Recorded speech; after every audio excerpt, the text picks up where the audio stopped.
Hello, everyone. How are you doing? Whether you're in the Eastern Standard Time Zone or the Central Standard Time Zone or in the West African time zone, or you know what, I forgot one, Mountain Time Zone. Welcome to Business Analysis Simplified. How can I forget the name of the show? Welcome to Business Analysis Simplified. And you know that this is a dual dynamic where my business partner and I try to draw parallel between a business analysis concept, idea, or a technique, and then we draw parallels with that and everyday living. And so I'm pulling her in now so that we could get that started. I hope you all had a fabulous week. Sorry, it's taking a while to bring her in. I'm adding her. Trust me, I am adding her just in case she comes in. Okay, here she goes. I was taking a while to bring you in. Hello, Katie. How are you doing? I'm doing great, and yourself? I'm doing fabulous. Hope you had a great and fantastic week. Absolutely. I was listening to you saying, "Oh, mountain time," and no Eastern time, and I'm like, is she not going to talk about the mountainers? I We are forgot the mountain that, timers. and I knew that I was going to be crucified, so I quickly, I quickly remembered it. Oh, Yes. oh boy, yeah. Hmm. So, Mhm. welcome everyone to Business Analysis Simplified. Um, we hope that your weekend is beginning to unravel into an enjoyable one. Please spend time with your family, your loved ones, take a new adventure, a new hobby, whatever it is.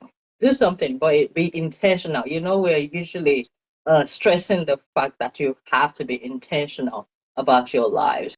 So today we're going to be talking about another business analysis technique, and then we'll try to draw parallels between that technique and everyday living. Yep. We'll talk briefly about how organizations use it, and then KDO will lead us into the section where you could use it in your everyday living. So our topic for today is document analysis. Mhm. Okay, I'm going to say that again. Document analysis. It's some call it document review, some call it document examination. But guys, I'm just really gonna come out plain and simple and tell you that it's just reading. Reading. It's simply about reading. If you can read, then you can use this technique. You can, and we've always been preaching this. I don't know if I should call it preaching. We've always been hammering the fact that no matter the profession, no matter your Mhm. background, you can transition to business analysis anytime because the Absolutely. techniques, even think about it. You think about it, all the techniques we've been talking about for the past how many weeks now? Almost 16 weeks, Mhm. right?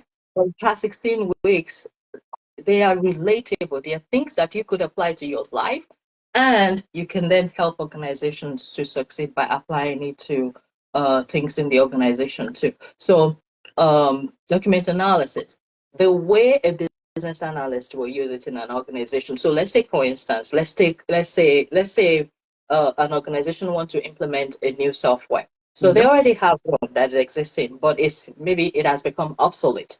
It's outdated. Now they want to replace it. So what a business analyst will do using the technique document analysis will be to gather information about the existing system, the existing software, the obsolete one, right? Look at those documents. So the documents could be maybe the user manuals. The documents could be trainings, user training documentation. It could be trade publications about that software. Read it, understand it, and perhaps at some point even get some customer service review. So if you have customer service departments that use that same software, you could get their feedback on how the existing software has been performing, so that you understand the pain points of the Mhm. obsolete software, and then you could then translate that into features, into benefits in the new software that you're developing. So you understand, Absolutely. when you read ahead of time, and you want to do that ahead of time before you go into any session at all, into any requirement elicitation sessions, gathering information about what the software should be or what it should look like or the features that it should have with the stakeholders. You want to have that prior understanding before you walk into your meetings at all. Because when you do that, each time you do that, and I could boldly say that each time I've done that, I usually have a successful elicitation gathering session because I don't walk into it looking blank and stupid. I walk in with some kind of information that I then look to validate with my stakeholders. Absolutely. Okay? Absolutely. So when you do that, even the way you ask the questions when you get into the session is a little different from you just going blank, right? Tell You me ask about your questions. project. Like, Ola, tell me about your project. Like, You ask questions from the place of knowledge. You ask intelligent questions. You ask questions like, or you even start your question, something in the line of, I was reading about the existing software. When you say that, I was like, really? Okay. I was reading about the existing software, and one of the feature is this, and that. Do you think that we need to expand more on that, or would you want us to, just maybe not have that feature? Or I was listening, or I was reading the user feedback, the customer feedback on this particular feature, and this is these are my findings. What do you think about it? And then they will expand on it. And so when you do that, you end up having successful sessions.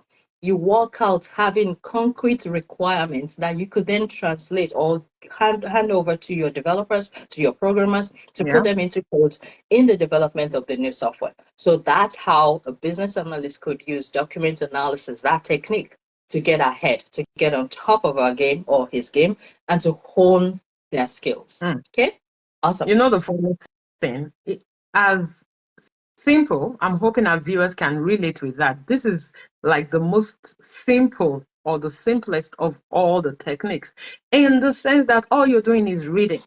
But absolutely, you know what I found out? I know it's sad to say, but growing up, one of the things that used to, intrigue me and then sort of poke me when it comes to studying was the fact that somebody once said to me that if you want to keep something from a Black person, put it in a book. Oh, really? Meaning that we don't like to read. And then when you look at our culture, really, at least from my own understanding, what do? Tales by moonlight, folk tales. We are storytellers, particularly Africans. We excel in the art of storytelling. But I dare say that our storytelling is quality because of information we've had, passed down from generation to generation. Well, you and I know that things get lost. Oh, yeah. Stories get mutilated. And then, going from one generation to the other. As a people, we really don't like reading, but there is no way around it. Even telling our own stories. That's why you would see somebody from a different continent come and talk about what's happening in Africa. And I'm like, come on, guys. We should be able to. Nobody can tell your story better than you. Anyway, I digress. But the point I'm trying to make is it's elementary, it's basic, but it would be the foundation of all our successes if we just gave ourselves to reading. Like a BA that just came into an organization, or even you've been in an organization and there's a project. You want to work on this project and you don't go in clueless. There is the archives. You can go back there and read about what you want to improve so that when you get into that meeting, they know that, one, you've taken time to understand what's going on. Number two, you can speak intelligently to what's happening. And, one of the most common scenario and the one that hurts me the most, that upsets me the most, that I don't even know the most is interviews. Well, job interviews? Job interviews, my darling. When people go into job interviews without preparation. One, you know the company you're going into that's going to be interviewing you. In some cases, you even know the people, because some guys would tell you that, oh, maybe we're going to interview you, company XYZ. Your interviewers are going to be engineer ABC or Mr. WX, whatever it is. I would think that I can see that it's really getting at you the way people don't prepare. Yeah. And we say this a lot with our students. We tell them that the greatest thing you will ever do for yourself is prepare for your interview, because yeah, your resume is your foot in the door, but now once you've been separated from the pile and you've been given that opportunity to come and open your mouth, show your face in front of an audience, oh my God, you better get ready to razzle and dazzle them. Like that. How are you going Yeah. to do that? By reading, document analysis. Look, oh my God. And now these days, every information is all over the place. Go online. Go online, guys. Study. Read about company XYZ. What are they doing? How are they in the news in the recent past? Maybe they are not, but they have a website. Look through it. Look at contact us. Look at our team, about us. Read about that. So when you're coming into that interview, you are in a position of power, in quote, meaning that you understand it. And then when they're saying, my favorite, when they say, do you have any questions for us? And people say, no, I'm okay. You've answered my, no, you're not okay. That is your opportunity to shine, to separate yourself from the pack by, talking about, oh yeah, I understand that in the last couple of weeks, your organization has been more interested in getting, potable water in the rural areas. That is a fantastic initiative, because water is life. And then I feel like, XYZ, and they're like that thing, oh my God, this person is really engaged. And they know that you really care. So tell me, even if they interview 10 people, are you thinking that all 10 people are going to come with that? No. So you already separated yourself from the pack. So I can go on and on and on about job interviews, but when we're talking about document analysis, when we're talking about reading, taking time to understand the subject matter, because that's essentially what it is. Right. In job interviews, I see people, not just doing their due diligence. And it really, really, really, really bothers me. Yeah, and I'm going to piggyback on that and try to pull on your anger right now. I usually use the 6P each time I have something coming up for me. Maybe I need to speak somewhere, or maybe I need to give a presentation. I would say prior, I forget it now. It just eluded me. I'm going to remember. Proper prior preparation prevents poor performance. Ooh, look at that. PPP. Yes. Proper prior preparation prevents poor performance. Fantastic. Prepare. Nothing beats preparation, guys. And preparation comes in all forms, shape, and manner. It could be reading. So, talking about job interviews, you could prepare by even writing out. So for writing out your responses, so your potential, you will have some possible questions that is already lingering, because of course it won't be your first time that you're interviewing. Or you could even Google to see all the possible questions that your interviewer could ask you. So read through and then give your own response. And the way I usually will do it is to actually write out my response, read it back to myself to to hear how it sounds to me. Because if it doesn't sound good to me, chances are it won't sound good to my potential employer, right? So I read it out to myself. I practice. We even go to the extent with our clients, we do mock interviews with them, right? Preparing them. That is prior preparation, preparing them. So they read, they write, they say it back to themselves, they hear how it sounds, and they are better prepared with their responses. And then talking about, going on the company's website to do a little bit of research, which is just at your fingertip now on your phone. You research their values, the company values, their cultures, right? You research it, and then those will be conversation starters for you, or the point things that you could use to again razzle your potential employer, to say, I hear about this, it's big on your culture, what do you think about that, right? So pulling out of something, right, and then help letting them expatiate on that. Cut across as an intelligent person. You cut across as someone that they want to have on their team. And yeah, I'm going to say one thing because I know you have something right at the tip of your tongue, right? You at times they will even send you email correspondence to say this interview is going to be in 3 segments, Yes. right? Yes. We'll have the technical side, we'll have the multiple interviewer side, and then we'll have the behavioral side. But you don't take time to even read the email, and you walk up into you show up. You just show up in the interview, and they tell you, okay, so the second segment, and you be like, what is the second segment? You already gave yourself away, right?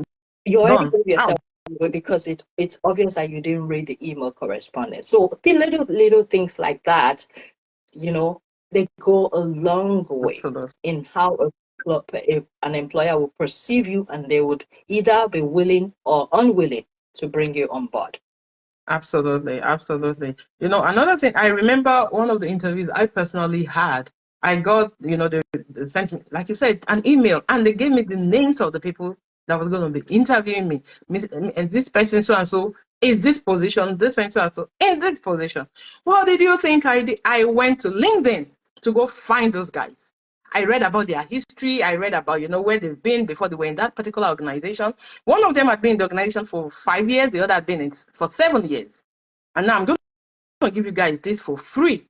And I asked, at the end of everything, I say, oh, do you have questions for us? I say, yeah, that Mr. R, I see that you've been with organization XYZ for 5 years, and you've been there for 7 years. In this day and age where employees seem to be rolling stones, what made you stay? Because I'm really looking for a place where I can grow and help the organization grow. And you could see the shock on their faces. They were like, what? And then they looked at each other, and then it was a guy and a lady. The guy nodded and the lady smiled and started talking to me about the culture of the organization. And I'm like, oh yeah, that's huge. That is huge for me too. I really love that. Guess who got the job? I got the job. I like that. That is boast. That is top notch. I really like that. Okay. Like I said, I'm giving this for free. These are the things we teach our clients when they sign up for our courses at PMBase. It's not just teaching you, helping you transition to PMBase. It's giving you the nuggets, the gold you need to go out there and shine, razzle and dazzle any interviewer. Absolutely. I remember one of the interviews we had. I'm sure Ola would you would chuckle at this one, when we're saying it was a mock interview, and then we said, oh, in our organization we have what we call Fun Friday, and the client, I will never forget that one. She was you could see it visibly on her face, like she was like, what? Fun what? It was supposed to be, because she is a very, they come in different shapes and sizes. This particular student is a clear cut of, we have a job, let's do it. Very serious, always on point, Go get us. No mixing pleasure with work at all. You could almost see the disgust on her face, like, what? You guys are having fun on a Friday when you should be working. And I couldn't help myself. The entire interview bus started laughing because her expression gave right away. Right. And she was like, so at the end, we're now like, okay, tell us what was going on in your mind. She said, I was just thinking, we're here to work. If you're going to have fun Friday, it's okay. Why not have it on Saturday? And I'm like, that is the company culture. And that was the point when she started realizing that not all organizations are like the ones she's worked in the past. Right. Those are the kind of flavor. So now if she goes to an organization, they say we have fun Thursday, we have fun Monday. She's not going to, because if you're interviewing somebody and they're looking at you with disgust, tell me you're going to hire them. No. So we help that go through that phase to the point that if she hears anything now, and we had to help her you have to be able to manage your expression when you're in interviews. These are the things that you go for, this course, this 3-day course. Nobody tells you. They just feed you with info and they let you loose into the world. But at PMBase, we take our time to groom you. Because remember, PMBase is not a training outfit. We help you transition. I like that. Yeah. Yeah. We don't train. Well, we train, but we don't just train. We help you with your transition. Like, we give you all the tools. We groom you. All the aspect of transitioning you could imagine. Yes. Imagine. And then some of our clients, even when they get the job, we still help them, for their first 1 month, first 3 months, even for 6 months, to be sure that everything is okay. That is what we pride ourselves in. That is our value proposition. Yeah, absolutely. Okay, back to document analysis, guys. You remember we were talking about document analysis and reading. Yeah.